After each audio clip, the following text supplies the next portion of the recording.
Bem-vindas a mais um encontro com mulheres incríveis para a fala feminina, um espaço de escuta. E eu trouxe duas mulheres. Eu não sei, eu acho que um dicionário poderia ter palavras que definissem a Esther Grossi e a Tânia Carvalho. Eu fico tão emocionada e tão agradecida de ter essas mulheres aqui e poder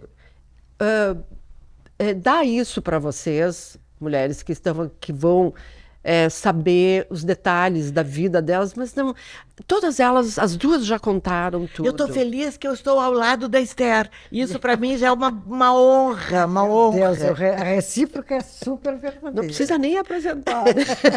Me traz o chimarrão e vamos fazer a roda. Gurias, então, nós estamos aqui, vamos já conversar com três mulheres do signo de Terra. As duas taurinas e uma capricorniana. Mulheres que sabem que o chão precisa ser marcado, precisa ser uma estrada trilhada, né? Começa com quem? Quem que vocês gostariam? Olha, também se a minha estrada não estiver trilhada, eu abro a estrada. Eu também vou abrindo a estrada para trilhar. Então não tenho medo. Isso. Já abri muitas estradas. A Esther e a Tânia. É. Vamos começar com quem? Eu começaria com a Esther, que chegou antes nesse mundo, né? E que sou muito tímida, então por isso que me encorajava. Chegou um pouco antes. Chegou um pouco antes e timidez por ali não passou. Tipo, vocês imaginem o cabelo da Esther, uma pessoa tímida. E a Tânia, onde ela chega, ela ocupa espaço. Né? Gente, como é que é, Esther, dar a volta na Terra, sob o comando de Urano? Tu está fazendo a segunda volta, segundo a Amanda Costa. A cada 85 anos, Urano faz uma volta total, tu está entrando na segunda. Segundo a Amanda Costa, que nós ligamos para cá, ligamos para ela, para perguntar como é que era isso. Ela disse assim, é das maluquetes. Tu te considera uma maluquete? Eu não, eu acho que sou super certinha. Mas Mais ou menos. Mas eu acho que tu é mais certinha do que tu demonstra. É. Não, é que as pessoas, quando veem esse cabelo, elas ficam achando que eu sou uma... Eu faço tudo que eu bem entendo, que eu tenho todas as liberdades, né? Não, mas o cabelo é só um adereço, né? Bom, mas eu queria dizer o seguinte... Mas tu não faz tudo o que tu quer? Como? Tu faz tudo o que tu quer. Claro que não. Nós somos pessoas que estamos aí comprometidas com uma certa realidade e nós fazemos aquilo que nós julgamos que devemos fazer, né? Sob a lei e a ordem, né? Claro, para ficar melhor. Mas, Fátima, tu falaste que há um certo abuso na apresentação da velhice como a melhor idade. Ah, né? sim. E eu posso dizer isso. Eu gostei muito daquele filme Alice, em que aquela professora teve um Alzheimer prematuro e tal, e ela disse que o importante é aprender a perder, né? Então, eu posso dizer o seguinte, por exemplo, fisicamente, a gente perde... nada de sexo, né? A gente não perde nada, mas nós vamos falar também, tá? Mas na força, sim. Então, eu, por exemplo, eu andava de bicicleta, gostava muito de andar de bicicleta. Faz um tempão que eu não posso mais andar. Mas então eu não fico lamentando, faz parte. Depois eu corria, a bicicleta era mais perigosa e tal. Agora eu não posso mais correr o caminho. Mas e daí? E daí? E eu acho que o importante é tu saber que tu vais perdendo pois é, o equilíbrio. Eu super me cuido, porque velho perde o equilíbrio e cai, muitos caem, quebram um pedaço lá do corpo e depois até morrem por causa disso, né? Então a gente tem que saber se adaptar às circunstâncias. Agora, por outro lado, eu não invejo até umas ricas, duas mocinhas aí de 19 anos. Deus me perdoe de voltar naquela idade. Agora que tá bom, entende? Por que agora tá bom, Esther? Agora tá bom porque, em primeiro lugar, a gente já plantou uma árvore, já escreveu um livro, né? E já fez filho, né? Então, eu tenho 4 filhos, tenho 4 netos e já escrevi muitos livros, né? E sobretudo, eu fiz uma longa psicanálise, onde eu me apaziguei. Posso dizer, como a Fernanda Montenegro, no fim do Central do Brasil, tenho saudade de tudo. Né? E eu sou habitada. As pessoas, mas tu fica sozinha de noite. Não fico sozinha, não. Eu fico com um monte de gente, com um monte de lembranças, né? Então, Sim. Só literatura, a gente já entra numa floresta, né? De milhões de coisas. E tu, Tânia? Olha, a Esther usou uma palavra que eu adoro, que eu também me sinto muito apaziguada nos meus 80 anos. Eu adoro essa palavra, apaziguada, apaziguar. Acho linda e diz muito. Eu não tenho grilo nenhum de ter feito 80 anos, adoro a minha idade, quero ter muitos mais anos na minha vida, enquanto eu estiver lúcida, enquanto eu estiver equilibrada. Engraçado, eu não sei andar de bicicleta e não sei nadar. Mas eu tenho outros talentos. É mesmo? Conta aí. Eu dirijo muito bem, etc. Mas eu nunca na minha vida consegui nadar. Por quê? Eu não sei porque, eu acho que é algum trauma, alguma coisa que eu tive. Mas eu fiz anos de análise também e nunca... Eu acho que eu não gosto de... Não Essa sei. Coisa da água. Não assim, sei, mas eu adoro água, adoro o mar e tal, mas eu não nado. Então, assim, mas são dois impedimentos que eu tenho que eu não acho importantes. Para ti não é. Para mim não é, porque eu adoro ler, eu adoro computação, desde o primeiro computador, eu acho, de Porto Alegre, foi meu, então eu acesso tudo, meu telefone, minha vida, meus amigos, minha família, meu marido. Então, assim, são relações que eu tenho muito boas, que são de afeto, acima de tudo, mas e principalmente são de amizade, né? Meus filhos são meus amigos, não é amiguinho. Não, são meus amigos. O meu marido é um baita amigo, baita companheiro. Então, isso tudo me dá uma paz, sabe, de saber que eu tenho gente que eu posso falar a minha língua, que eu posso dizer palavrão, que eu posso expressar um pensamento, porque hoje em dia não é com todo mundo que tu podes expressar os teus pensamentos. As pessoas já saem com revólver. Sim. A ti, na mesma, Esther. Claro. Saem com as pessoas estão muito agressivas. Uma censura prévia. Então as pessoas estão muito agressivas. Vocês acham que isso é agora que está rolando isso de maior agressividade? Sim. De uns anos, eu acho que de 8, 9 anos, 10 anos, hein, Esther? Mas, Tânia, eu acho que até contar a vocês o seguinte, né? Eu, com a minha juventude de 87 anos, eu ainda estou trabalhando, alfabetizando adultos no Morro da Cruz. Sim. Mas vai lá quantas vezes por semana? 3 vezes por semana. Mas, em 2019, eu fui para o Morro da Cruz alfabetizar crianças que estavam na escola há mais de 3 anos sem ler e escrever. Então, as 3 escolas do Morro me enviaram os mais tiranos, que elas não podiam com a vida deles, né? Porque, lógico, a criança que não aprende, ela sofre muito e fica agressiva, né? Mas esses meus 18 alunos estavam esparsos em 3 escolas. De repente, vêm todos para mim, né? Junto, 3 vezes por semana. E o que eu constatei? Que eles brigavam o tempo todo. Eles brigavam de se agarrar, de se puxar o cabelo, de se jogar no chão. Mas eu percebi uma coisa importante, viu? Que eu acho que é difícil das pessoas compreenderem isso, mas eu realmente fiz isso com uma seriedade científica. Eu fiquei observando.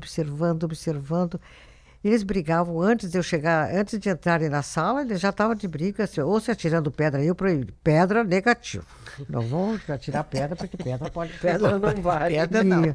Mas o que eu observei? Eu observei o seguinte, a briga era assim, estavam 2 brigando, mas brigando que parecia que iam se matar. Eu não tomava conhecimento, eu estava lá para ensinar, então a briga não era comigo.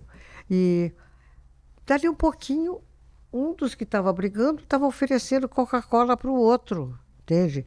Eu percebi que a briga não tinha digamos assim, uma razão prévia digamos, de ódio, de desentendimento. Era uma forma deles se comunicarem. Quando estão falando que se a agressividade está pior, ela está pior. Mas é que essa agressividade, ela não é agressão, tá? Ela é aquilo que a gente precisa para sobreviver. Sabe o que eu fiz? Um belo dia, contra tudo e contra todas as pessoas que me acompanhavam lá disseram, tu tá maluca, né? Eu fiz um contrato com eles. Era um diploma assim na parede, né? Era um contrato. Nessa aula pode brigar, tá? Só com 2 condições: não machucar o outro e não atrapalhar a aula. Porque vocês brigam, vocês brigam para serem amigos. Eu estou vendo que vocês brigam para serem amigos. Mas agora as pessoas não brigam para ser amigos. Agora as pessoas brigam, ficam com ódio. Se tu votaste em A ou B, se eu votei em B ou C. E isso é que eu fico louca. Não aceitam o teu pensamento. Mas eu estou me referindo mais à agressividade das crianças. Sim, na escola. sim, tá, Porque na escola as coisas estão acontecendo fortemente. Com essa, mas é o seguinte, quando eles têm muito celular, muito computador, eles não exercem. Eles não têm um contato, conexão de então, verdade. O jeito deles se comunicar, e eu vou dizer mais, por quê? Porque mais de uma vez eu tentei deixá-los conversarem. Eu sempre levava muitas atividades, mas no primeiro dia eu disse, mais de uma vez eu disse, hoje, agora 15 minutos para vocês conversarem. Penso que eles conversavam, menos de 5 minutos ele chega, professora, um jogo, professora, uma ficha didática, professora, não sabiam conversar.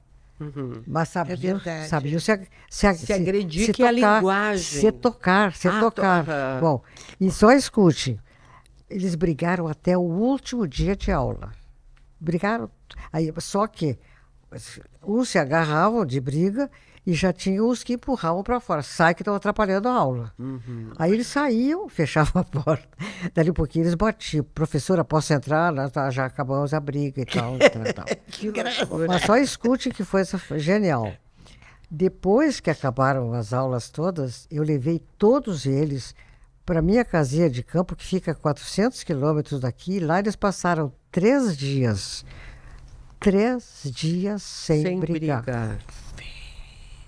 Era tipo ao ar livre, campo Não, aberto, assim? Era verão. Piscina, tem o surf no couro, que é o nosso esporte lá. O cavalo puxa um couro que se arrasta no chão.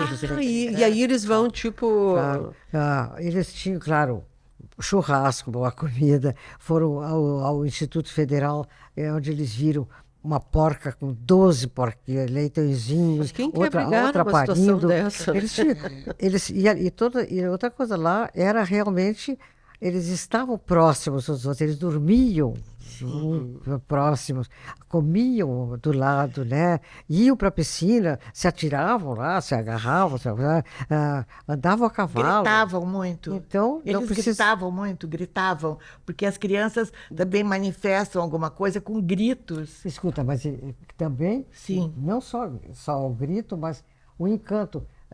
A minha casinha fica na coxilha mais alta do município, onde eu tenho um horizonte de 60 quilômetros, 360 graus. O pôr do sol é lindíssimo. É um plano? É bem alto, é uma coxilha, não é montanha. E eles ficavam vendo o pôr do sol durante mais de 15 minutos, aguardando as diferenças. Depois, professora, dá para a gente desenhar? E aí um deles dizia, professora, faça uma foto minha olhando para esse pôr do sol para eu mandar para minha mãe. Não é genial? Genial. Esse é um recorte de como as crianças vivem na periferia, né? E essa é a maioria do Brasil está representado desse recorte que tu trouxe. Essas pessoas que se matam no futebol, já os maiores, claro, que se matam no futebol, isso eu fico pensando, mas por que né, tem que ter uma necessidade de guerra? O que é isso? Mas vocês não acham que a história do homem macho, do gênero masculino, é uma história de guerra, de sobrevivência, e isso eles não têm onde colocar na história da humanidade? O que os homens fizeram a vida inteira? E até hoje as grandes potências só se preparam para a Para guerra. guerra. Mas assim, embora hoje a guerra seja mais bacteriológica, mais tecnológica, Que nada, mas aqueles tanques lá, aqueles de horror. Que horror. Né? qual os da Na Ucrânia? Ucrânia. É. Que horror aquilo, que horror. É. Que horror, que horror. Mas assim, gurias, vamos voltar para Bagé, Santa Maria e coisa e tal. Então, Tânia, tu nasceste em Bagé. Nasci em Bagé, num dia de Natal, olha Ela só. nasceu no dia de Natal. No dia de Tu Natal. Nunca Já ganhou nasci. 2 presentes. Não, mas já nasci numa festa, assim, né? Já era. Era tu e o Jesus. Eu e o menino Jesus. Concorrência. Concorrência brava, desleal. Então sempre foi uma festa, assim, sempre incrível como a minha mãe, as minhas avós, a minha avó e as minhas tias achavam assim, eu era mais linda, eu era mais maravilhosa, eu era mais... Então, assim, elas me deram, eu fiquei com super ego. Ficou com uma autoestima lá em cima. Bem boa. Eu perdi meu pai muito... perdi. A minha mãe e meu pai se separaram quando eu tinha 9 meses. Então, eu fiquei morando na casa da minha avó, com 8 tias e a minha mãe. Saravá. Maravilha. Só mulheres. Então, parecia a casa de Bernarda Alba, Sim. mas sem os crimes. Não teve crime, não teve morte. E não tinha um Garcia Lorca. Não tinha. Então, assim, foi uma coisa fantástica, o que eu tive de cuidados e que eu tive de afetos. Tinha 2 tios, que eram, assim, bem a imagem paterna que eu tinha, 2 tios queridíssimos. Até eu vir para Porto Alegre para estudar, fui estudar no Bom Conselho, fiz admissão ao ginásio. Sim. Nós 3 fizemos. Admissão ao ginásio, estudei no Bom Conselho, depois eu fui para o Júlio de Castilhos, fazer o clássico no Júlio de Castilhos. E eu acabei, aí o meu padrasto, a minha mãe casou-se novamente, meu padrasto morreu, e eu tive que parar de estudar para trabalhar, porque eu teria que estudar de noite para trabalhar de dia. E eu acabei não fazendo uma faculdade. Mas eu praticamente me formei em jornalismo trabalhando. Sim. Né? E eu me cobrava muito isso, muito. Tu acha que isso abalou tua autoestima? Abalou, sim, abalou. Mas o Tatata me disse uma vez, Carvalho, tu sabes tudo, tu pode dar aula de jornalismo. Adorei Carvalho. Mas eu vou te contar o seguinte, Tânia. Justamente eu tive a sorte de estudar, de fazer o meu doutorado com a pessoa no mundo que mais entendeu de como é que se aprende. Sim. E o que ele... então, ele criou a teoria dos campos conceituais. Mostra que a gente não aprende Diz o nome linearmente, mas aprende num grande conjunto. Sim. E que não existe aprendizagem, nós íamos dizendo agora Nós íamos no carro falando uma sobre... coisa é memorizar, a outra coisa é aprender. E ninguém aprende sem partir da experiência, sem partir da prática, tá? Então, quem não teve a experiência e a prática, ela realmente, ela poderá, se ela só pegar a teoria, ela vai memorizar por um tempo, mas aquilo vai esquecer. Claro. Então, claro, quando o Tatata te disse isso, ele disse com toda a razão. A pessoa que viveu muitas experiências, e tu viveste muitas experiências, tu construíste conhecimento. A palavra linda de Gérard Vergniaud, que é esse francês fantástico que criou essa teoria, é que existe conhecimento sem palavras. Tá? Pois é, que eu trabalhei na Editora Abril, eu vivia junto com o pessoal de cinema, teatro e televisão, eu viajei muito. Então, assim, esses contatos, essas aulas... Essa calçada, né? Tu aprendeu na calçada. Na essas vida aulas mesmo. eu tive com gente da maior qualidade, né? Eu trabalhei na Editora Abril com os maiores jornalistas brasileiros. E foi assim um aprendizado maravilhoso para mim. Na prática. Né? Aprendi teatro ouvindo o Zé Celso Martínez Corrêa, que agora nos deixou, e o elenco, fazendo Os Pequenos Burgueses. Eu ficava batendo na veia. Eu ficava batendo a máquina, fazendo mimeógrafo de peças de teatro para trabalhar e ganhar uma graninha para ir jantar. Então, assim, né? Todas essas... Ao mesmo tempo, tu ia te formando. Eu ia me formando nisso. Se um dia que quiserem que eu faça qualquer personagem de Pequenos Burgueses, do Gorky, me chamem, porque eu sei de cor a peça. Que maravilha. Eu já sabia a peça de cor. Mas eu adorei que a Esther disse isso. Tarari, onde é que nós paremos? Bagé, que aí eu tu fui, dei uma conseguiu, volta. toda a tua formação, Sim. ela se dá via vivência. Via Então, vivência, via Editora Abril, via teatro, Isso. cinema, TV, Aham. casada com o Geraldo, vivendo todas as experiências. gente, ela foi casada com Geraldo Del Rey, que não, que moça se vocês bonita. acham, E um grande ator, grande ator. grande ator, se vocês acham que vocês conhecem um homem gato, Geraldo Del Rey era demais, ele fez Gabriel. Deus e o Diabo na Terra do Sol, com Glauber Rocha, foi para Paris. Pagador de promessas. Pagador de ele promessas, carregando aquela... Não, quem carregava a cruz era o Leonardo Vilar. Tu sabe, deixa eu te contar uma história que eu acho ótima. Eu adorei. Eu acho ótima, Fátima. Quando eu Vamos disse, deixar aqui, não precisa não, contar. quando eu disse para minha família que eu estava namorando o Geraldo, elas meio que não identificaram muito, ele fazia novelas, e aí eu levei-as para ir ao cinema para ver o Pagador de Promessas. E aí ela disse assim, que maravilhoso, teu namorado é aquele que carrega a cruz. Eu digo, não, aquele Leonardo Vilar, o meu era o gigolô. O gigolô? Ai, que horror! Tu realmente era outsider. Porque assim, aí quando elas conheceram o Geraldo, porque elas faziam uma confusão com o personagem e com o ator, claro. não é? A personagem e a atriz. Então elas ficaram encantadas quando conheceram o Geraldo pessoalmente, porque não era nada daquilo que elas tinham visto no cinema. E eu dizia, essa é a riqueza do ator, que tu pode ser 1000 pessoas, Exatamente. tu pode ser todas as pessoas que tu quiseres. E o Geraldo é pai do teu primeiro filho. É pai do Fabiano, Do Fabiano. Depois eu me... Diga. Eu ouvi o Zé Celso Sim. agora dizer isso. O ator é aquele que traz de dentro de nós aquilo que está escondido. Exatamente. Que a gente não tem. Aquele que não é ator tem dificuldade de colocar para fora, né? Gurias, vocês acessaram o que está escondido dentro de vocês? Eu já, nem tenho. Se tu quer saber, às vezes eu acho umas coisinhas ainda que tu... isso aqui eu acho que eu não tinha acessado ainda. Mas eu acho que eu tenho domínio, eu fiz anos de terapia. Pois é isso que eu ia Tenho perguntar. domínio, eu tenho. Vocês acham que a análise, ela ajudou vocês a serem essas pessoas mais autênticas, mais soltas que vocês Eu são? sempre fui soltinha. Não, é verdade. Mas a olha. análise me ajudou até eu lidar com as pessoas que não eram soltinhas. Como é que tu lidava? Como é que tu lida com as pessoas? Eu lido bem, porque dizem assim, a Tânia é louca. Deixa eu dizer que eu sou louca.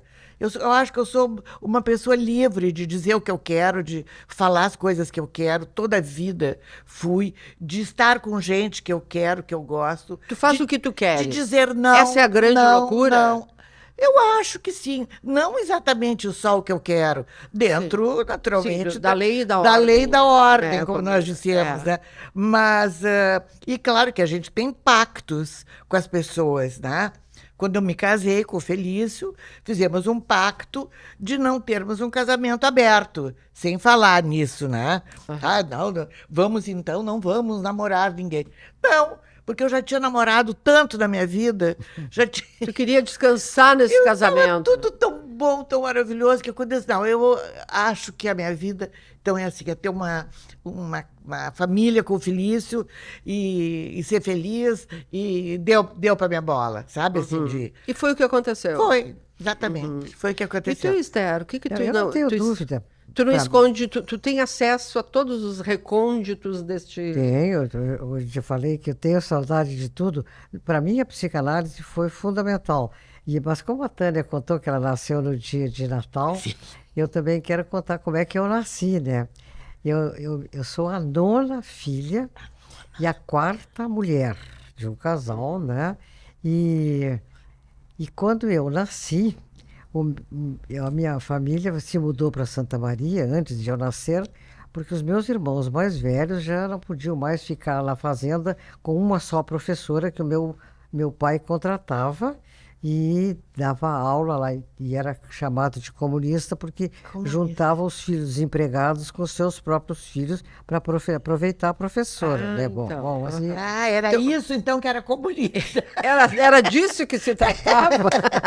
bom, mas É então, porque tem gente que não sabe até hoje. É aula junto. É isso. então aí a minha mãe foi para Santa Maria e o meu pai tinha que ficar indo e vindo da fazenda para cuidar da fazenda e tal. E quando eu nasci às 5h30 da manhã e ele só chegou às 5 horas da tarde. E um dos meus irmãos, meu irmão mais velho, foi buscá-lo na viação férrea de viação Santa Maria. E ele perguntou, como é que está a Alice? A Alice era minha mãe. E o meu irmão, muito mudo, disse, bem, está bem. Mas não contou que eu tinha nascido, né? Mas que abobado. E aí, quando ele chegou e que viu que eu já tinha nascido, vejam bem, eu era a 4ª menina e a 9ª filha. E aí a minha tia que estava lá, todo dia ela me repetia, até ela morrer, o teu pai, quando te viu, ele te pegou no colo, caminhava pela casa e dizia assim, que maravilha, uma menina. Que maravilhoso esse Então, pai. esse acolhimento que ele me deu, eu digo que até hoje, ele que dá luz para o meu olhar, né? Sim. E, então, eu acho isso que realmente tu vais desculpar, mas ele morreu quando não tinha 5 anos. Que lástima. E assim mesmo, eu me lembro quando eu contei para a Jandira Fegali, lá em Brasília, que está preocupada e deixou o filho no Rio de Janeiro. Digo, não pensa que é a presença e nem o tal do tempo, sei E lá, da qualidade. da qualidade. que sei eu. Não. O que interessa para os filhos é qual é o espaço que nós abrimos para eles. O espaço que o meu pai abriu para mim foi desse tamanho, entende? Então ele E morreu. Esther, desculpa. Deixa eu só... Ele morreu quando eu tinha 5 anos. E Mas até eu hoje- Só Sim. complementando aqui. Os meus filhos outro dia perguntaram, porque fulana nunca teve pai. Eu digo assim, eu nunca tive pai e sou praticamente normal. Mas é isso. Pois é, a gente não pode Porque ficar sem mãe, né? Não sei. Eu Mais acho ou que, menos? Não, eu acho que sem afeto, sem o espaço, né? Sem tu ter... Sim. Não, esse pai que pega Pai e que a tia relata uma menina que era 4ª. Que maravilha. Que maravilha. Mas, Esther, quando eu fui na tua casa te entrevistar a outra vez, eu vi ela fez uma homenagem para o pai, que é uma foto na parede. Tamanho natural. De tamanho natural. que Eu fiquei lindo. chocada. Era ela e o pai. Aí eu cheguei perto e disse, mas que lindo que era o teu pai. Conta histórias, tá? Só que eu estou nessa foto com 7 anos. Ele já tinha morrido. Sim, E eu não tinha nenhuma foto, só eu com ele. é emocionante. Então eu peguei uma foto. Naquele tempo se tirava fotografia, E montava. retrato, Retrato. ali perto da frente da catedral, na casa do Dr. Francisco Mariano da Rocha. Sim. Nossa, Sim. E então tinha uma foto, eu com uma irmã minha, do mesmo fotógrafo, e o meu pai com o meu irmão, um dos meus irmãos. Aí eu levei num bom fotógrafo, tira o meu irmão daí, me bota, tá, do lado. Ai, que máximo. Então, Grande é ideia. a foto dele. Mas realmente o que eu acho importante, viu? Não precisa ser um homem, uma mulher. Não. Nós precisamos termos um lugar reservado, não sermos intrusos nesse mundo. Então, quando tu dizes que tu tinhas um monte de mulher que te acolhia, Sim, isso já chega. É o máximo, chega, é o sabe? máximo, é o máximo. É. Mas o que seria ser intruso no mundo?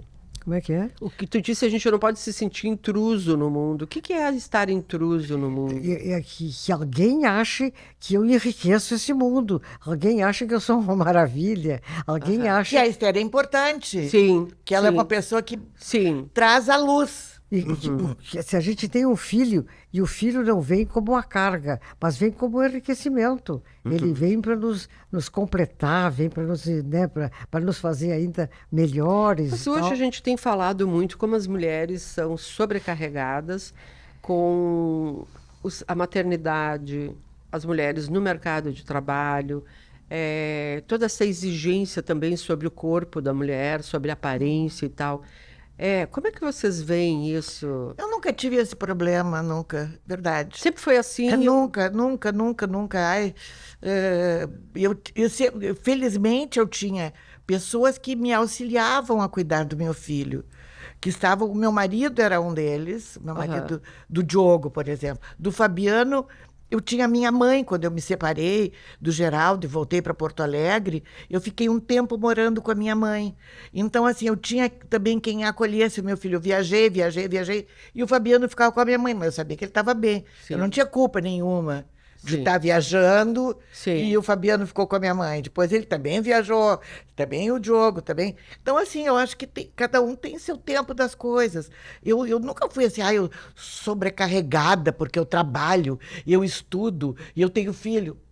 Nunca na minha vida, te juro, nunca eu fiquei assim. Porque, felizmente, eu tive a chance de ter alguém que me auxiliasse nessas tarefas, sem deixar ninguém ficar sem afeto, por exemplo. Mas olha aqui, ó, eu tive um grande amigo, um filósofo suíço, que dizia que mãe mais de 2 horas por dia intoxica. Daqui a pouco, daqui a pouco. Olha, eu concordo. Verdade. Mãe pode ser um problema. Não, então eu acho que essa ideia de que é importante é ficar com a mãe, eu acho que é um equívoco, O que conta não é o tempo que a mãe fica com a criança, é o que a criança representa para ela. E isso, num olhar que elas, quando se reencontram, ela supre essa carência de tu teres o teu lugar, saber que tu não estás ali, como eu falei antes, como uma intrusa. Eu fui chamado para o mundo, eu fui convidado para participar da vida. Eu não sou. Então, eu acho que o fato de que as mulheres trabalham muito, eu acho que não quer dizer que isso possa significar que elas são menos maternais do que. Ao contrário, elas trazem para o filho a riqueza do mundo e abrem esse filho para mostrar que eles não são tudo para ela, que eles não são o seu falo, né? Que eles são realmente uma parte e que eles também têm que se abrir para esse mundo. Né? Então, eu acho. Que tem a parte deles e que a caminhada. E que saibam se viver naturalmente, a partir de uma certa idade, sem o olhar da mãe ou do pai, porque já estão na escola, já tem os colegas, já tem os amigos, então que saibam, não sei, viver sem isso também, sabendo que tem esse olhar intensamente, mas que não esteja sobre eles 24 horas. Na periferia não é diferente? Na periferia, já um trabalho da Cláudia Fonseca, muito linda, essa grande antropóloga nossa, que é nossa, mas é ao mesmo tempo americana, né? Da circulação das crianças, tá? Então, o que mostra que as crianças, como as mães têm que trabalhar, porque senão elas ficam com a vizinha, elas ficam com a avó, elas ficam com a madrinha, elas ficam com... E inclusive, durante um tempo, quando escute bem, quando eu trabalhava na FEBEM, então, o Gempa tinha um projeto na FEBEM, e tinha uma menina que foi colocada lá, né? E a ideia é que todo mundo tem, então as crianças foram abandonadas, tá? Quando de repente a mãe dessa menina foi lá pegar a menina de volta, tá? Com o maior das calmas, dizendo assim: eu trouxe ela para cá porque senão, ficando comigo, ela ia morrer. Eu não tinha dinheiro para dar o que comer. Que força, né? Mas agora eu estou trabalhando, eu vim buscar. Era como se fosse assim, botou no internato. Sim, depois, agora pode... Depois tira do E a menina internato. quis ir? A menina quis ir? Claro, a menina super quis ir. Claro. E a menina, nós alfabetizávamos, ela se alfabetizou muito bem e tudo. O fato de que a mãe não está próxima da criança não significa que ela está carente. Porque o que fica É aquilo que está lá no nosso inconsciente, que a criança já construiu nas vezes. A mãe ia lá visitá-la, tá? Aham. E a mãe a acolheu quando ela era pequena. Isso passa de forma, né, subterrânea. Veja, menos culpa, menos culpa. A gente é que muito peso, culpa, né? a É gente muito, muito, muito peso. Sempre tudo é culpa da mãe, é culpa da mãe. Não é só culpa da mãe. É muito peso também, né? Gurias, como é que a gente adquire bom humor como vocês têm? Pois olha, eu sempre fui super bem-humorada. Desde pequena, desde criança. Eu acho que não sei, é uma alegria natural que eu tenho. Não sou uma tolinha, né? Uma bobinha que fico morrendo de rir todo o tempo, não é nada disso. Mas eu sempre... desde pequena, assim, eu cantava. A minha tia ia para o Iraí, me levava para o Iraí, eu fazia hora de arte. Iraí era aquelas águas termais. Águas do Iraí, eu cantava tiribiribi, eu fazia assim, eu sempre fui exibida. Então, Essa tua lua em leão. isso me valeu a minha vida, tu tá entendendo? Aham. Me valeu tudo, de eu chegar, de eu estar, de eu acessar as pessoas, de eu acessar tudo na minha vida a partir do meu bom humor. E sempre tive no colégio, na vida. Às vezes, quando eu tô quieta, o meu marido já sabe que eu não tô triste, eu tô lendo, ou eu tô quieta por alguma razão que eu tô pensando alguma coisa, porque eu leio, às vezes, 4, 5, 6 horas por dia. Eu Jura? tenho muito prazer em ler. E, às vezes, eu deixo o livro, ele chega perto de mim e diz, posso falar contigo agora? Não estou te tirando da história. Não, espera aí, só um pouquinho. Aí deixa eu terminar esse capítulo aqui, tá? Fecha agora, ok. Porque, então, assim, as pessoas sabem que eu sou alegrinha, que eu sou feliz, que eu sou... Sabe, que eu não sou uma pessoa triste. Mas claro que eu fico triste, deprimida. É óbvio. O que já te derrubou, assim, que tu... Ter sido demitida da TV Com, por exemplo. Isso me derrubou. A TV Com, mas tu foi demitida ou ela Fui acabou? demitida. Fui demitida. Aí logo depois a TV Com acabou. Mas uma demissão, assim, me baqueou muito, porque eu gostava muito do que eu fazia. Gente, o Café Eu adorava a TV TV Com, tanto que quando me chamaram, olha a outra louca, eu achei assim, acho que vão me dar um upgrade. Vão aumentar meu salário. E tu foi demitida? E aí me chamaram para me demitir. Cacilda! E eu achando assim, eles querem que eu faça direção de alguma coisa. Sou foda, fala. Não é essa surpresa. Foi um homem ou uma mulher que Mas te quando tu demitiu? Um fizesse, homem. E logo depois ele foi demitido. quando tu fizesse essa pergunta sobre o humor, Fátima, Ah. eu fiquei aqui pensando, que pergunta difícil, meu Deus. Como é que eu vou identificar por que eu tenho bom humor? Fiquei tanto pensando que achei uma solução agora. É o seguinte, Freud, que era um tarado sexual, né? Sim. Só pensava naquilo, Sério mesmo? ele disse, né, que o prazer de aprender é maior do que o do orgasmo, tá? Bom, eu sou uma pessoa que aprendo sempre, que aprendi que viver é aprender. Que aprender quem não está aprendendo já morreu e não sabe, né? E eu realmente eu aprendo até hoje, claro, eu aprendi a fazer pesquisa, fiz um doutorado com uma pessoa fantástica. Vê bem, essa pessoa fantástica, e outra coisa, aprender, não é uma coisa só da inteligência, é também do desejo, é também do afeto. O meu diretor de estudos, eu fiz o meu doutorado em 1985, né? Essas meninas não tinham nem nascido.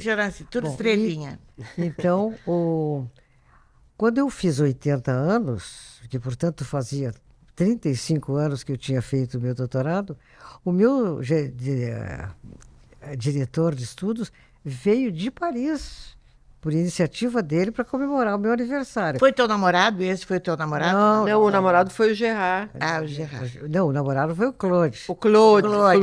Claude. É. Não, o Gerard, eu quero dizer o seguinte, ele mostra como aprender é alguma coisa essencial. Excitante.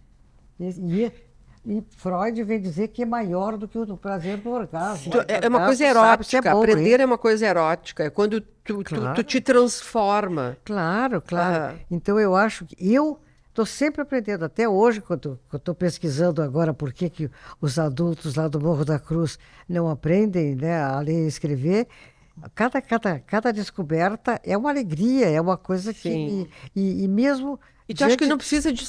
Tu acha que isso, se eu estou nessa alegria, nessa autotransformação, eu não preciso nem de sexo? O quê? Não é bem assim. Como tudo, olha que como tudo se aprende. Eu sabia! Claro, um pouquinho. Como tudo se aprende. Quem acha que sexo é natural... É outro equívoco. A gente aprende tudo. Os seres humanos, as pessoas humanas, depois que deixaram de ser macaco, perderam os instintos. Nós temos que aprender tudo. E aprender a fazer sexo. E tem gente que não aprende, né? Tá. Agora quem aprendeu... É verdade. Quem aprendeu e tem a alegria de viver o sexo, vai desaprender. Ou vai deixar de lado. O que é isso? O sexo realmente alimenta a vida da gente toda, espero até morrer, né? Tá? Depois a gente entra no sexo.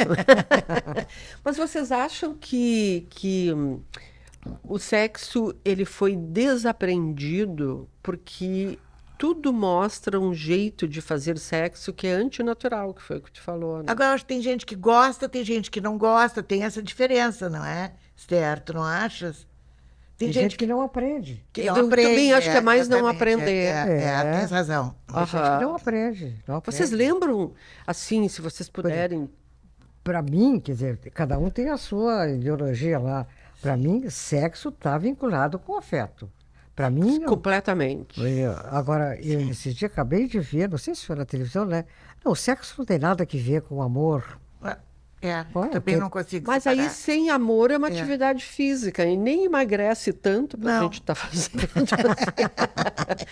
Né? Porque a gente até falou sobre isso esses dias na Fala Feminina, sobre o sexo acabou sendo um malabarismo. Se vocês veem o cinema, as cenas de sexo são todas iguais. Não existe um toque de chegar perto da pessoa. É assim, eu te pego, tiro a roupa, eu te penetro, o homem vai... Gente... Mas os psicanalistas dizem que realmente não é todo mundo não faz igual na vida. Que há uma originalidade e que realmente eu acho que dá o sabor também especial, né?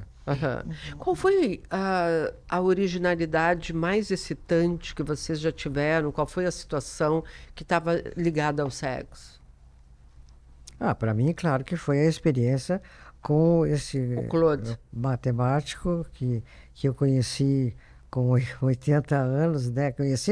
Eu conhecia ele como colega, né?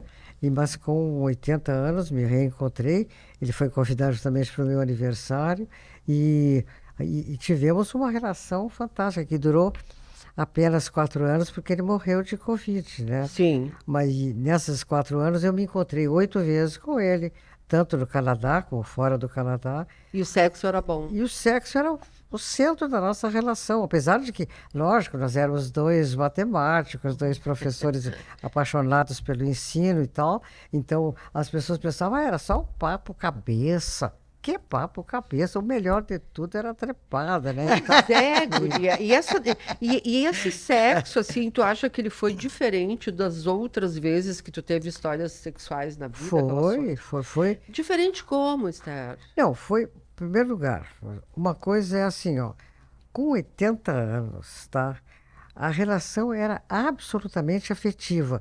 Nenhum dos 2 pensava em pegar dinheiro do outro ou depender do outro. Era, do ponto de vista intelectual também. Ele já tinha super se salientado no mundo como cientista, etc. Eu também tinha a minha... Então, era uma gratuidade. Era estar junto, o prazer de estar junto. Só estar junto. Unicamente isso aí que nos movia. E então... Realmente foi uma coisa super, super interessante. Mas aprendendo. Nós aprendemos da primeira até a última vez, entende? Porque ele tinha uma super dificuldade de achar que ele podia manifestar. Quando eu vi agora em Paris, como é que é a peça do Pequeno Aprendiz, como é que é? Do pequeno mestre do Pequeno Aprendiz, né? Que era o cara que tinha uma enorme dificuldade de gostar. Um dia ele me bota uma frase de Vitor Hugo dizendo que o amor botava a inteligência. Quem disse isso? O Claude me mandou dizer que o Vitor Hugo disse isso. E por que ele usou essa... Não, ele, desde a primeira vez que a gente se encontrou, claro que ele estava gostando de mim, mas ele tinha uma enorme dificuldade de aceitar isso e de falar. Dizer que era amor. Então foi uma aprendizagem que finalmente... Pô, tu ajudou ele, ensinou antes dele morrer. Hein? Da última vez que eu fui ao Canadá, eu disse para ele, olha, então é o seguinte, ele tinha 7 irmãos. Ele não me apresentava para a família, entende? Que interessante. Era como se a relação fosse clandestina. Que barato, vai ver que tu era amante dele, tu queria, garanto, que quebrar isso. É um grande tesão. Ao mesmo tempo, ele não dizia, ele não dizia que me amava. Super me amava, estava claro. Mas por que tu precisava que ele te dissesse isso? Mas aí, a última vez, antes, eu disse assim, eu só vou se a nossa relação sai da clandestinidade e se tu declaras que me amas, né? Aí ele mandou dizer que sim, que ele aceitava a condição. Aí, antes eu passei em Nova York, que a minha filha estava lecionando lá na Universidade de Colômbia, e eu passei o Natal lá e fui para passar o primeiro do ano no Canadá. Acredito que eu perdi o passaporte em Nova York. Não, tu que não queria ouvir eu te amo. De medo que ele não realizasse a promessa, tá? Mas felizmente eu achei o passaporte e fui. E aí? Aí, segundo dia que eu estava lá, ele fez um grande almoço de todos os irmãos e fez uma declaração pública. Uau! Então, tá. Bota uma música aí, pelo amor de Deus. Ai, que lindo! Isso é lindo! Me arrepiei aqui. É. Que lindo! Mas só que isso foi em janeiro e eu ia voltar em março lá, ele estava na maior felicidade e tal, porque ele estava com algumas doenças assim nas pernas, não sei o quê. E aí fecharam os voos, não pude ir, né? E aí, em junho ele morreu. Tu não conseguiu te despedir dele? Não, eu me despedi dele. Eu falei com ele até 3 horas antes dele morrer. Pois é. Por telefone, tá? Ai, que lindo. Essa foi uma história de amor incrível, né? Linda. Porque tu foste casada com o primeiro marido, o médico, como era Sérgio, o nome dele? claro. O Sérgio, uma vida inteira. Não, e foi uma relação excelente, excelente. Pai dos meus filhos, um profissional muito bem realizado, que estudamos juntos em Paris. E ele era um homem que te permitia ser quem tu era, quem tu queria ser. Exatamente. Não deve ser fácil ser marido da Não, Esther, viu? absolutamente. Eu acho que assim, tem um homem aí que te admirava. Admiração, hein, Tânia? Eu acho que a admiração perdão. A admiração é a coisa mais linda do mundo. Isso eu acho que é muito. Também. Admiração é de um erotismo incrível, né? Porque quando tu admiras uma pessoa, tu tens uma admiração total, absoluta, e dá uma profunda. coisa física. Tu tem vontade de ir para a cama com quem tu admira. Mas uma coisa importante é o seguinte, quer dizer, nós tivemos uma oportunidade de estudar em Paris em que nós dois tínhamos bolsa igual, porque o econômico, infelizmente, na nossa sociedade, ele pesa muito. Aí, quando nós estávamos lá em Paris, o Gabriel, que é o meu filho mais moço, ele teve uma catapora muito forte. Os outros dois tinham tido uma febrezinha, não. O Gabriel teve uma febre alta e tal. E, bom, primeiro dia que ele estava doente, lógico, eu fiquei em casa, eu estou dizendo lógico até hoje, né? Quando foi no dia seguinte, o Sérgio com o Gabriel no colo, né? E sentado lá, de pijama, né? E eu, até que ele me perguntou, tu não vais te arrumar? E eu disse, não, eu vou ficar com o Gabriel. E senão, hoje é meu dia, Certo, é. tá? Isso é legal. Que homem raro, hein? É. Que homem raro. Claro. Ou seja, a gente fala tanto dos homens e da dificuldade que eles têm de se achegar afetivamente, né? Sim, mas E olha que bonito. por outro lado, eu não me fiz de rogada. Imediatamente saí me Mas tu já arrumei. estava de mala pronta atrás da porta. Não, eu me arrumei. Que ainda Saiu tava- correndo, vai querer dizer. Mas o Felício sempre dividiu muito comigo essa de cuidado. Eu podia ter resistido. Não, isso é tarefa minha, né? E eu aceitei também, né? Eu trabalhava na hora do almoço, né? Durante o Jornal Sim, do no Almoço, Jornal do eu, Almoço. Guaíba Feminina. Então, o Felício sempre segurava essa barra dos gurias no colégio, almoço, etc. E eu chegava... E outras vezes eu trabalhava de noite. Chegava em casa a 1h da manhã, meia-noite e meia, quando eu trabalhei com o Clóvis, no Câmara 2. Então, assim, o Felício sempre segurou. Felício dá a ideia de um homem pacífico. Sempre. pacífico. E eu nunca pensei assim, ai, agora tu faz isso, eu faço isso. Não, era natural. Era absolutamente natural. Não, mas o do Sérgio, o lado feminista do Sérgio, a minha filha é super feminista, antropóloga de gênero e tal, né? Mas aí eu fui convidada para ir fazer um estágio no Canadá, em Sherbrooke, não era em Quebec. E quando chegou o convite, chegou uma carta, né? Aí eu abri, naquele tempo eu correio, trazia as cartas. Sim. Abri a carta e disse, tá aqui, estou sendo convidada para ir lá. E só estava convidada, dobrei a carta Vou guardar. e aí o Sérgio, por que está guardando, hein? Eu disse, porque claro que eu não posso ir. Claro que eu não posso ir. O Gabriel tem 5 anos, como é que eu vou? E os outros, né? E ele me perguntou assim, se eu recebesse esse convite, tu achas que eu tinha que aceitar? Tá? Que homem, hein?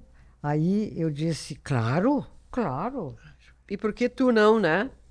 Tá. E aí eu aceitei, né? Eu aceitei, mas não é assim. Na véspera de viajar, minha mãe ficava sempre muito preocupada. Quando a gente viajava, ela cismava que ia morrer, que ia dar um acidente. Aí ela morava em Santa Maria. Eu telefonei, mamãe, tu tá preocupada porque eu vou viajar amanhã? Não estou preocupada. Não tá, que bom. Não estou porque Deus protege os loucos. Tá? Ela sabia com quem ela estava lidando. Que maravilha.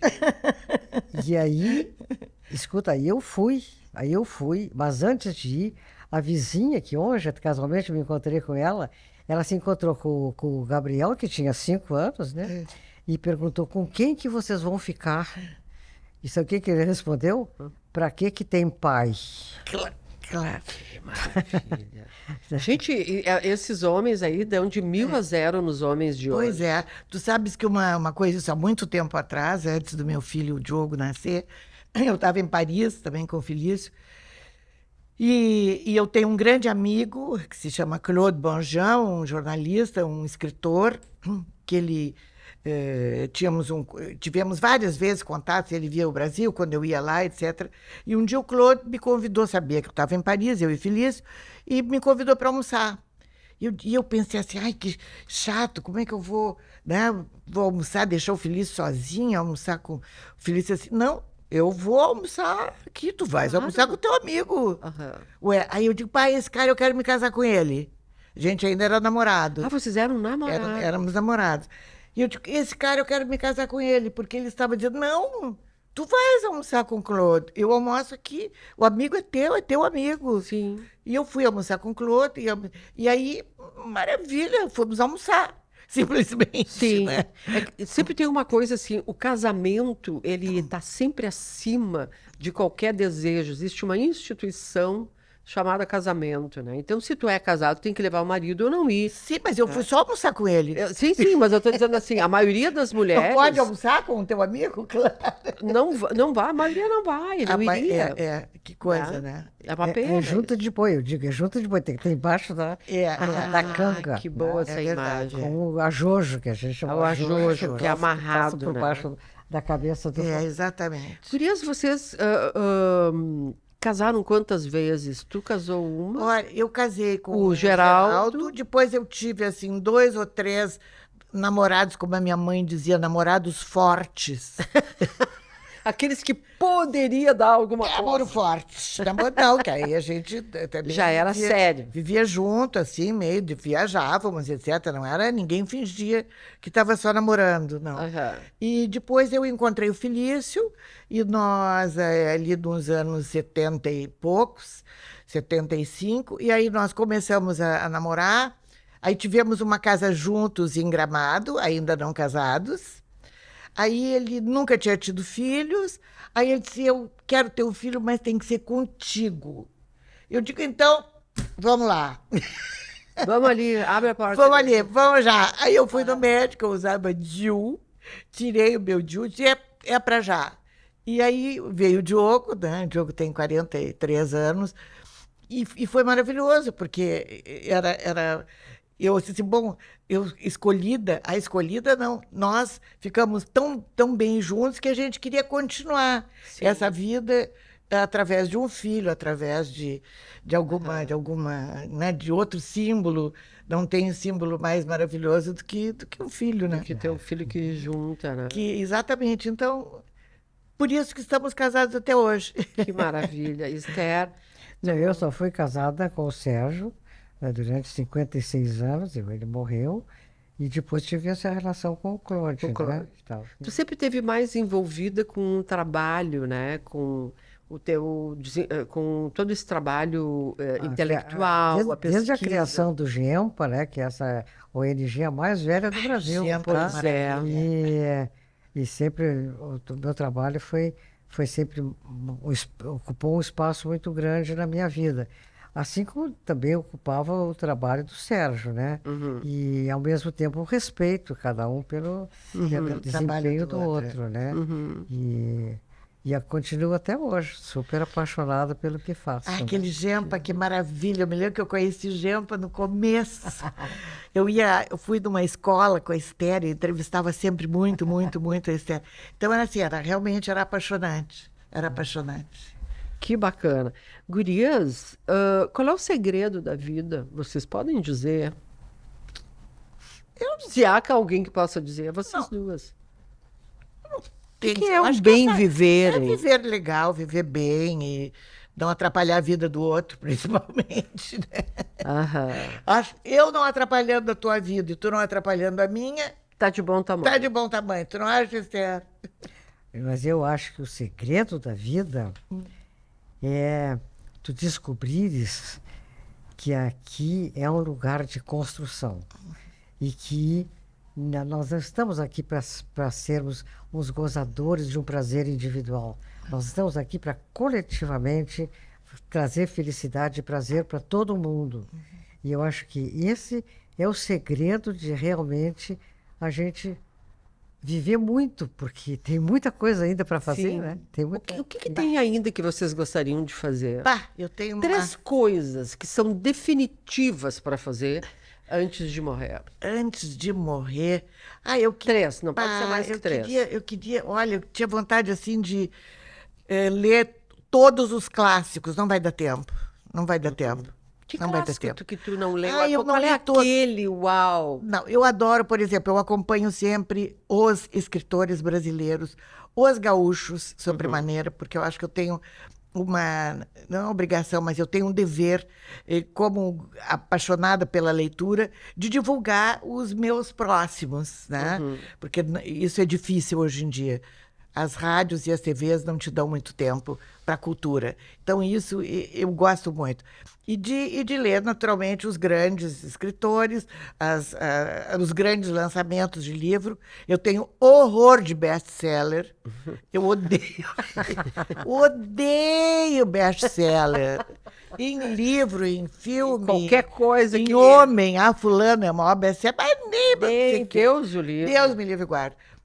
O Geraldo, que era um homem tão lindo e um grande ator, nunca foi um best-seller, nem o Feliz. Então, assim, ó, isso eu O que é um gostaria. homem best-seller, então? É aquele que é mais falado, Badalado, mais badalado, É. mais Às vezes desejado. aí não olha para ninguém, nem sei para Sei eles. lá, Né? best-seller longe de mim. Tá, leituras. Leitura seria a primeira coisa. Eu li assim, eu queria ter lido toda a obra de Tolstói, Bah. Dostoiévski, eu queria. Ah, tu já leu eles, Sim, mas não li, tudo. mas eu queria assim, Proust, Tatata, me lembro, velho, bandido para que morrer. Proust, que é uma maravilha, que eu sei alguma coisa, li algumas coisas, mas eu queria assim, me dedicar, sabe, de repente a obra. Tu queria uma outra vida para isso. Eu acho. Agora eu estou lendo, por exemplo, um livro que é 1135 páginas, que é a biografia do Fernando Pessoa, que eu vou fazer vou mediar um papo com a Sociedade de Psiquiatria e o Fernando Pessoa. Então eu estou assim vasculhando a vida do Fernando Pessoa e isso eu estou gostando muito. Gente, ele era 7, hein? Tá me dando. Ele era 7 Ele era pessoas, 7 e mais, pessoas. e às vezes mais, É. né? Tinha mais gente ainda. Então, o Richard Zenit é o autor dessa biografia que ele levou 13 anos escrevendo. Então, eu estou assim, encantada. Então, eu leio um livro e me grudo lá, tem que ler em cima da mesa, porque não dá para Sim, ler imagina. assim nem deitada, né? Então tem que ler numa mesa. E isso eu adoraria. Adoraria uma coisa que eu não sei se eu vou conseguir, nunca vou ter dinheiro para isso, viajar com os meus netos, que não é muito difícil também. Mas eu queria assim, fazer uma viagem, levá-los a Paris, a Londres, a Berlim. Aí, cara, eu não tenho dinheiro para Mas fazer escolhe um isso. lugar. Pois é, eu queria viajar com eles, assim, antes de morrer, fazer uma viagem cultural, de levá-los a lugares importantes para eles verem, eles sentirem, né? E a terceira coisa? E a terceira coisa era nem morrer. Mas essa... Ai, que genial. E se a gente combinasse de não morrer? Pois é, acho que não adianta muito, Hein? mas em todo caso... Eu não Vai ia que, querer. né? A Vai gente não sabe. vai que... Esther, três coisas. Três E, coisas. assim, Primeiro lugar, seria fantástico que antes dos meus 115 anos Ai, que maravilha. yes. nós não tivéssemos mais brasileiros analfabetos, né? Que são 60 milhões de analfabetos adultos neste país. Tá? Totalmente Tomar nota, analfabeto? 60 milhões. Totalmente, das quatro patas. E além disso, antes da pandemia, na última avaliação, a cada ano só se alfabetizavam 43% de alunos no primeiro ano. A cada ano só se alfabetizavam menos de 50% nas escolas, sabendo que nas escolas particulares se alfabetizam quase 100%. Então, isso é nas classes populares Claro. da ordem da 20 a 30. O segundo desejo seria ver reconhecida a cultura, que eu fiz até uma lei nisso, a cultura africana e a cultura indígena, né? Que eu acho que nós As nossas matrizes, nos né? empobrecemos porque ignoramos toda a riqueza que eles têm. E a terceira, eu gostaria que fosse compreendido que aprender é diferente de memorizar e que isso pudesse se socializar e generalizar, não só para a alfabetização ou para a matemática, que é a área que eu trabalho, mas para todas as áreas, que acabasse essa cultura assim, letrista de que tem que ler a coisa, os conteúdos já, digamos, acabados, e que aí as pessoas memorizam e não aprendem. Então, com tanta perda de potencial cognitivo. Né? Que maravilha. Hoje, olhando para trás, o que vocês mudariam na vida de vocês? Eu agora não mudo nada.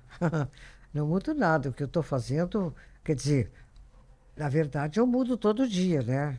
Todo dia eu... Mas aquela coisa de, pá, aquilo ali, se eu acho que eu poderia ter feito diferente, vocês não... Não. Eu não tenho. Acho que não adianta nada eu mudar o quê, né? Acho que não. Acho que tá bem assim. Tá bem assim. Eu só gostaria que as pessoas fossem um pouco mais... tivessem um pouco mais de respeito pelas outras, tivessem um pouco mais de amabilidade com o outro ser humano.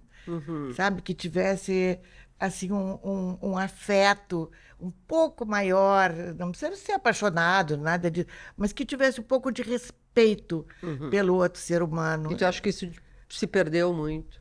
Acho que sim, nesses últimos anos aí é uma coisa que se perdeu muito, que se eu sou Inter e tu é Grêmio, tu vai ficar com ódio de mim, né? Então eu não queria, eu queria assim, que bom. Mais amor lá. Mais amor, Mais amor, por exatamente, favor. mais respeito, Aham. mais solidariedade com o outro ser, sabe? Isso é uma coisa que me preocupa tanto.